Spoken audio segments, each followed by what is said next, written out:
was pretty good. I'm going to be honest. If you didn't respond well, I was going to make you stand up. So you responded well. You passed the test. I got to be honest. I need to start on kind of a sad note this morning, if that's okay with you guys. Many of you may know one of my heroes passed away Thursday. And if you were a guy that grew up in the late 80s, early 90s, he was your hero too. Chuck Norris passed away this week. And I am very sad about that. Chuck Norris was like my hero in so many ways. Like do-gooder, could also fight things I could never do. He did all the right things. He was just an inspiration for a lot of people. And a lot of you guys probably watched his movies or you knew about it. It may be some of the great things that came out of him. But I'm going to be completely honest. We are in a season of resurrection. That's what this whole season's about. And you may wonder why I would bring that up when talking about Chuck Norris. I'm going to be completely honest. If you noticed, he died on Thursday, right? Today is Sunday. I held my breath because if anybody could raise from the dead besides Jesus, it was going to be Chuck Norris. I'm just saying, if he can conquer anything else, I had this feeling. I was like, I'm just going to hold my breath for a minute. He might do it, you know. My son made the observation. He said, Chuck Norris didn't really die. He ascended to a whole nother level of reality that we're just not ready for yet. And he's probably right about that. But in all seriousness, like, Chuck Norris was just a hero in so many ways, and I pray for his family, and I pray for those that are going through the loss and the grief. I think a lot of people will be sad at his passing, as he was a leader in many different ways.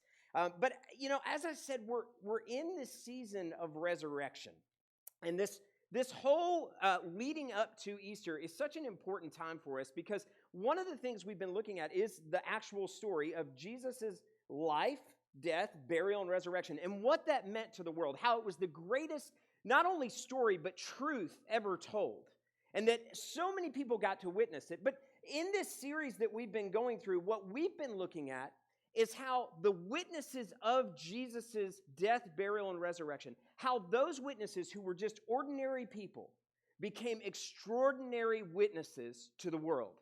Because of what they saw Jesus do or display in the moments of the Passion and even before that, they were forever changed to become witnesses of that great event, to proclaim it to the world long after he was gone. And we sit here today as recipients of those who were witnesses of those things. And I'm going to tell you, anytime that you see someone who, in other words, does something amazing, maybe heroic or courageous or kind, there is this effect that we have in our culture that we talk about, and in a lot of cultures, but we have a name for it, where if you see something happen, like if you see somebody do something great or do something along those lines, and then you are kind of stirred to action to do maybe something similar or to do something as a result of witnessing that, we call that being compelled. And that's what was happening with these witnesses, that they were compelled by what they saw in Jesus' actions and in his ministry. Now, a version of compelling might be that you see somebody do something good. You might see them rescue someone. You might see an act of kindness. You know, social media is filled with kind of these acts of kindness, and it's meant to kind of spur you on or to compel you to do something. Or in my case, you might be compelled to do something else. When I was in high school, I actually had this exact effect happen on me. In high school, my senior year, I went on a college tour, as a lot of students do. Nowadays with the internet, they don't do it like they used to, but I went on this tour to see all these Christian colleges across the East Coast, and I went actually with another church, not even my home church. And while we're going to see all of these colleges, we stopped at one college that is now called Point University. At the time, it was called Atlanta Christian College. Some of you may have been familiar with it. But anyway, Point or Atlanta is one of the stops we made. Obviously, hint that it's, you know, kind of near that area and you can get to it. So while we're on this trip, we decide, since we're in Atlanta, we're going to stop at the Braves Stadium.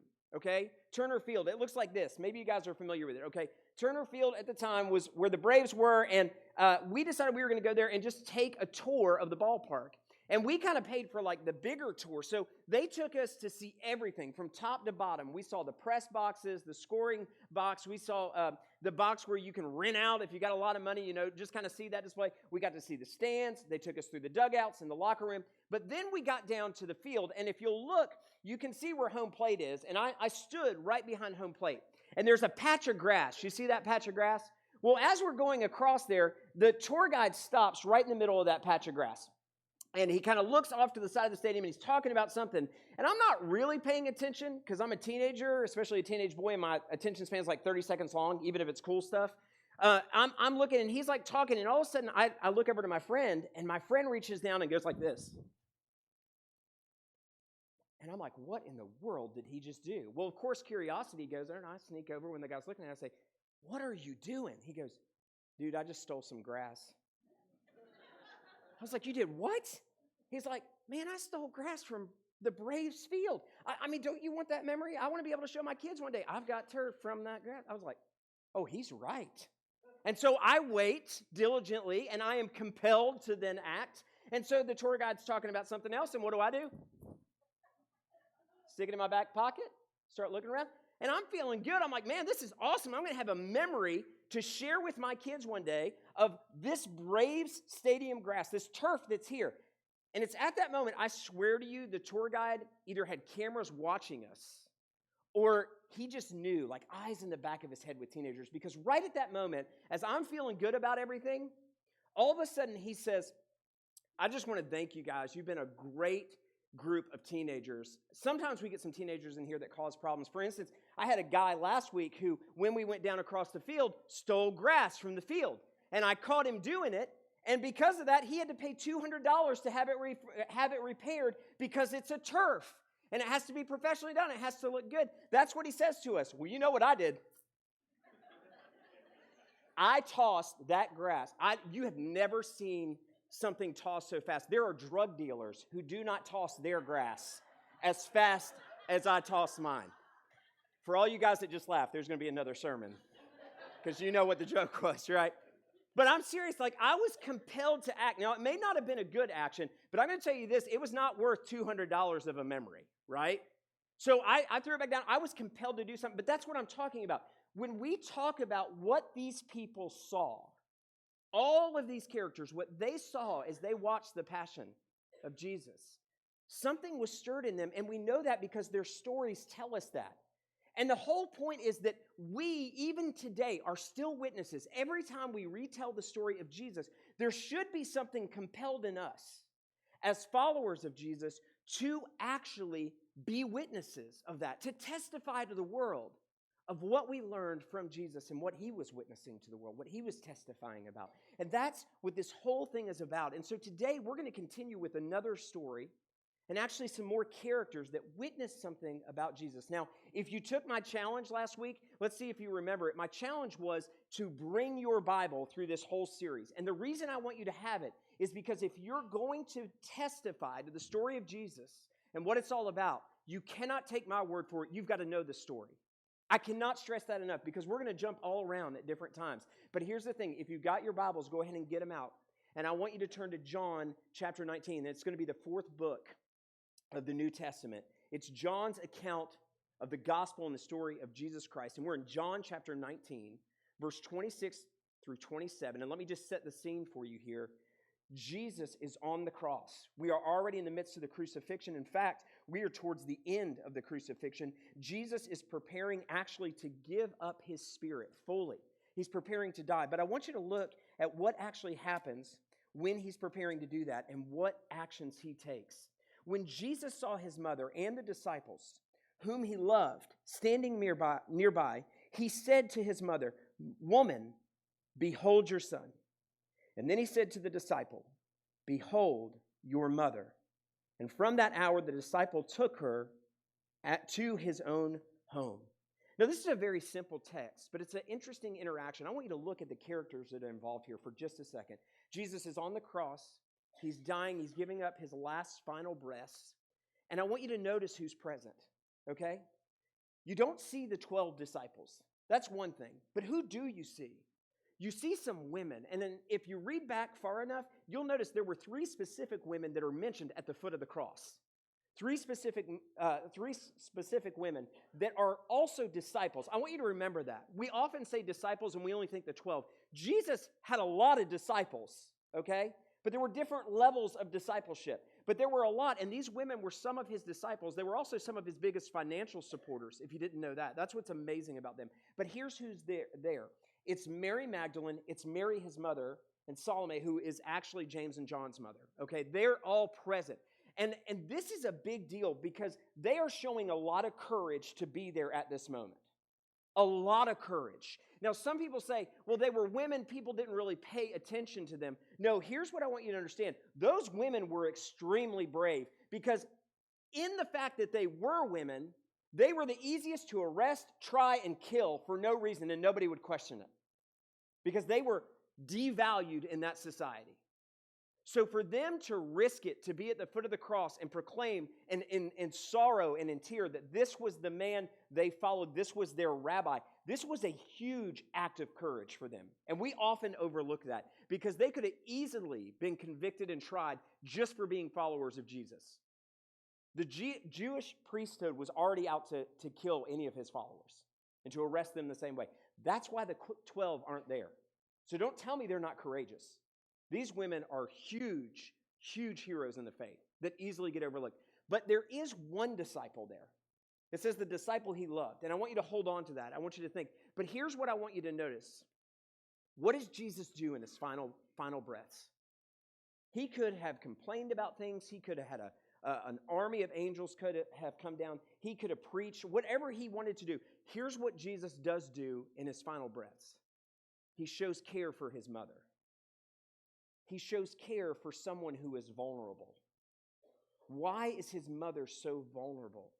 Because in a patriarchal society, this woman now, without a redeemer or a caregiver in the family, is on her own, or at least she would be. Now, I want to be very clear.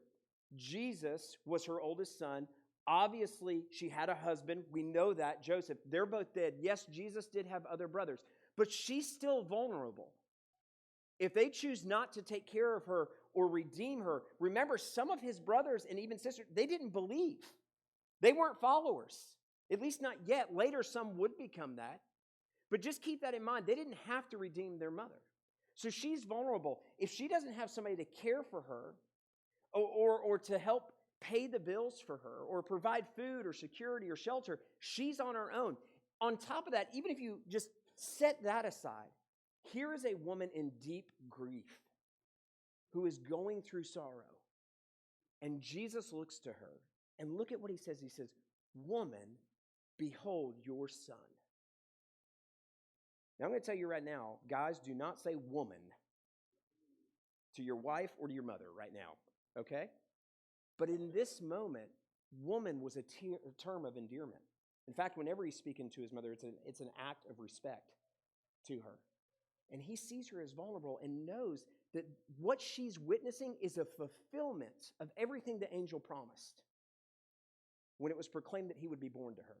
That one day, her heart would be pricked.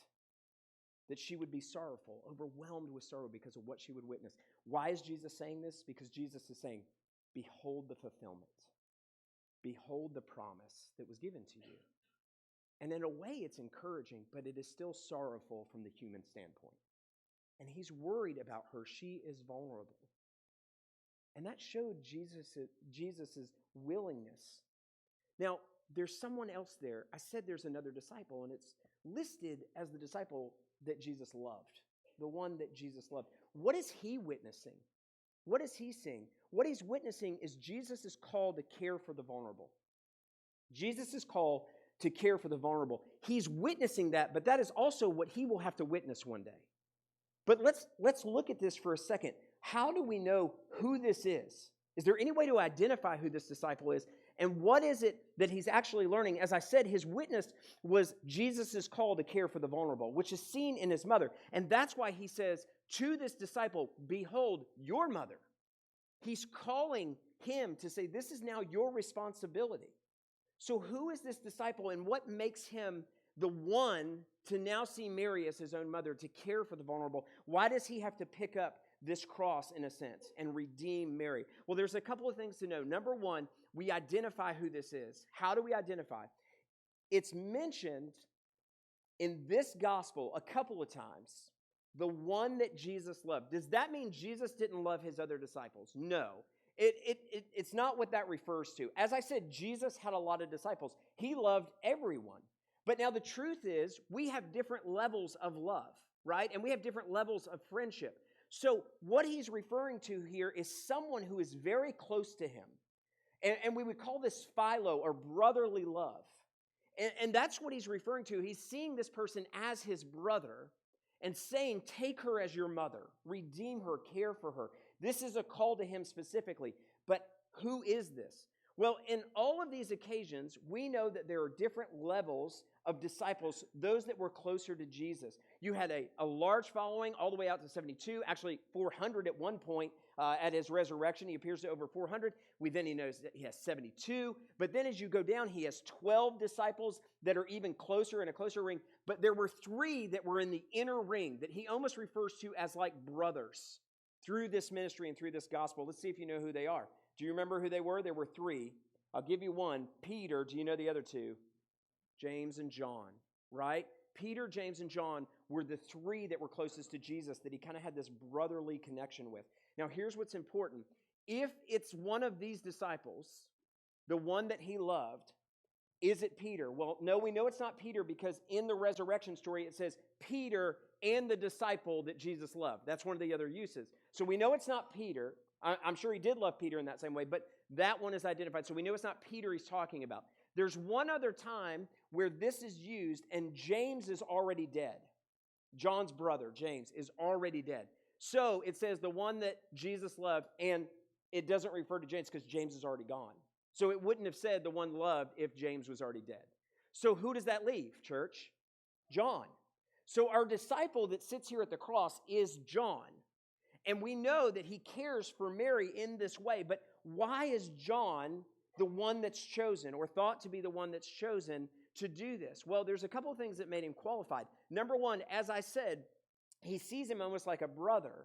Well, it's interesting because Salome, who's at the cross, okay, that's James and John's mother. This is actually a family member. James and John were Jesus' cousins, okay? So he qualifies as a male redeemer, technically, as one that could redeem and care for the vulnerable in the family, the matriarch. And so, one, he is, by that bloodline, he's able to be one of those redeemers. That's one thing that's really important. Here's the other thing. You could look at that and say, well, why wasn't any of the other brothers? Why wasn't one of them the one that was called to redeem? And maybe they were. Maybe they had that responsibility. We know that. But why does he call on John if he's got other family members? Well, John was a witness to all the moments that Jesus cared for the vulnerable. It's not just this moment on the cross. Now, that's important because he's showing what he wants John to care about, the vulnerable, those who are hurting, the widows and the orphans. That's important. He wants them to know that. But John also knew how Jesus cared for the vulnerable. You see, this wasn't the first time John had witnessed it. He had seen it, for example, when Jesus went to the woman at the well who had been remarried several times. And she was kind of an outcast and nobody was caring for her, but Jesus did. It was also where he saw Jesus step in for the woman who had been caught in adultery. And he called her to walk away from a life of sin and also protected her from those who would cast the judgment. It was also when Jesus cared for the lepers, the one that no one would go near, and yet he held their hands and brought them healing. It was also for the children that ran to Jesus, and even the disciples said, not right now, and he said, let the little children come unto me. And he says, the kingdom of heaven belongs to them. This was not the first time John saw Jesus' care for the vulnerable. He knew what was expected of him and why that was so pinnacle to Jesus' ministry, not just here on earth, but even after, why that was going to be such a cornerstone for him. You see, this is what makes John a perfect witness, to be able to go on from where Jesus left off to care for the vulnerable. And here's the thing, it is for us too.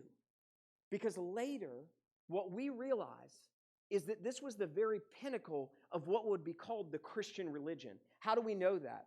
Well, if you'll flip over with me to James chapter 1, verse 27, James is thought to be the brother of Jesus. Now, this is the blood brother of Jesus, and thought to be one who later believed, okay? But James writes this book, and in this book, this is one of the things he talks about. James 1:27, religion that is pure and undefiled before God the Father is this, to visit orphans and widows in their affliction and to keep oneself unstained from the world.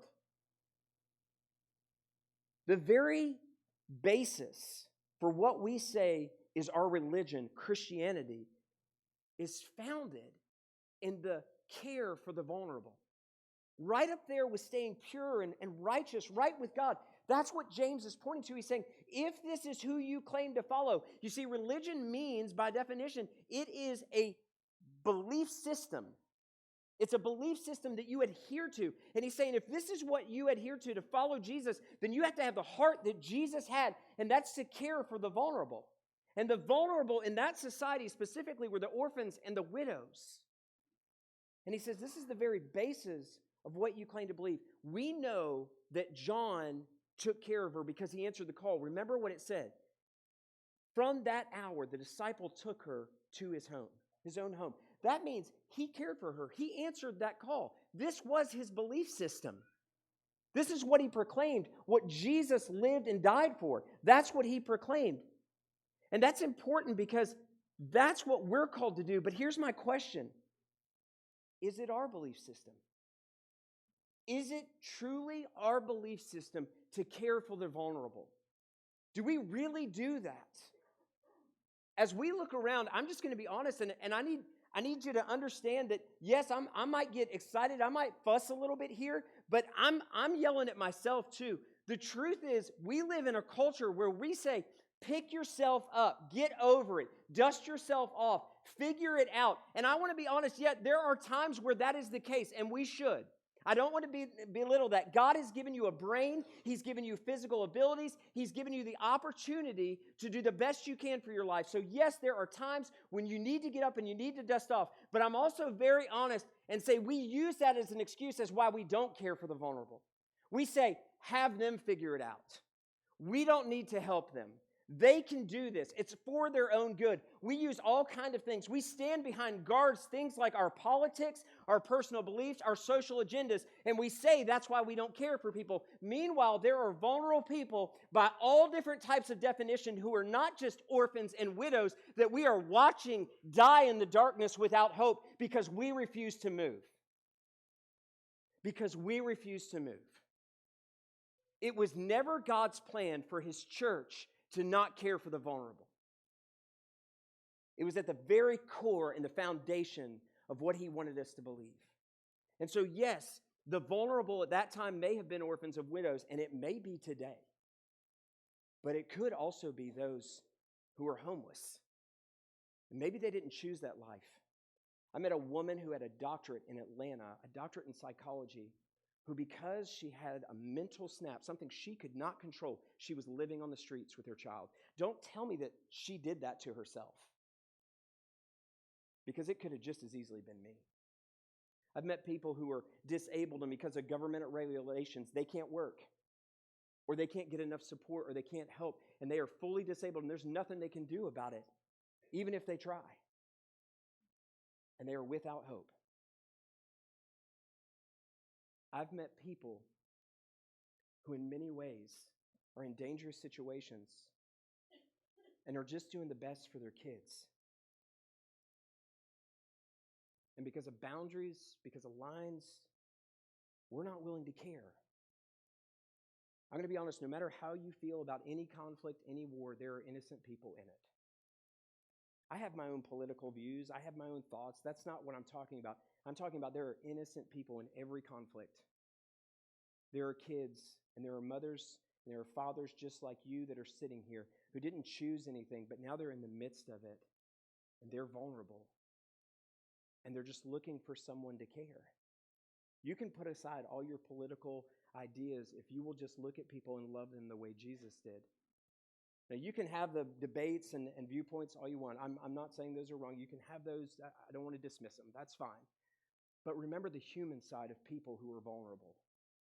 Maybe they didn't choose anything, but they are stuck in it. And I'm going to tell you, as a church, we cannot make excuses for not caring for the vulnerable. Jesus, on the very cross, cared for the vulnerable. Here's what I want you to understand, and maybe we just need to reframe it because maybe we're having a hard time seeing the importance of caring for the vulnerable. Could we just do that for 1 second? Here's what I want you to understand. I want you to, just for a second, I want you to picture being in John's place. You're in John's place. You're sitting at the foot of the cross. Jesus is dying on the cross. And here's something that I want you to kind of reframe, okay? It's not just what Jesus did on the cross. Think about the cross, but remember this idea. It's not just about where Jesus was on the cross and what he did. This is what I want you to remember. When we look at the cross, we were vulnerable. We were vulnerable. We were standing at the cross. Maybe not physically, but we are the vulnerable. We are the ones that cannot help ourselves no matter what we do. We are not strong enough. We are definitely not deserving enough. And we are in need of rescue because when you and I stood at the foot of the cross, whether physically, spiritually, whatever you're thinking about, when you stood at the foot of the cross, when we stood here, we didn't deserve anything. We were completely vulnerable to death and sin. We deserved death and judgment. We were vulnerable. But Jesus still cared for us. He looked down at Mary and he said, "Woman, behold, what I am doing for you, what I am doing for that disciple." But he's also looking at you and I. We are not strong enough, we're not deserving, and we are definitely in need of rescue. But Jesus died. He cared enough for us. That's how we're supposed to look at the vulnerable. And I don't know how you're going to define them or what they're going to look like. Because yes, maybe it is a widow, maybe it is an orphan. But I'm sure there's a lot of other people you could think about in your life who are very vulnerable to society, who are vulnerable to their hardship. I don't know what they're going to look like for you, so I'm not going to take time and define it. You're going to have to define that. You're going to have to define that. But don't just look down. Don't just come in here and say, "This is my faith." Look around, out there, and ask, what is my faith about? What is it all about? And it's right there that we would care for the vulnerable.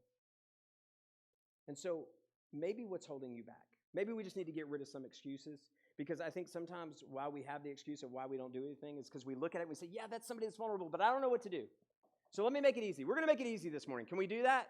Really easy for everybody. So this is how we're going to care for the vulnerable. Just 3 things to remember. See them, serve them, sacrifice for them. Let's say it together, church. All right? See them, serve them, sacrifice for them. Can you remember those 3 things? Let's say it one more time to make sure we got it there. See them, serve them, and sacrifice for them. Once you can figure out who is vulnerable around you, remembering that you were once vulnerable, then I want you to do these 3 things. Now, how are you going to do that? As we look at John's story, we get some examples.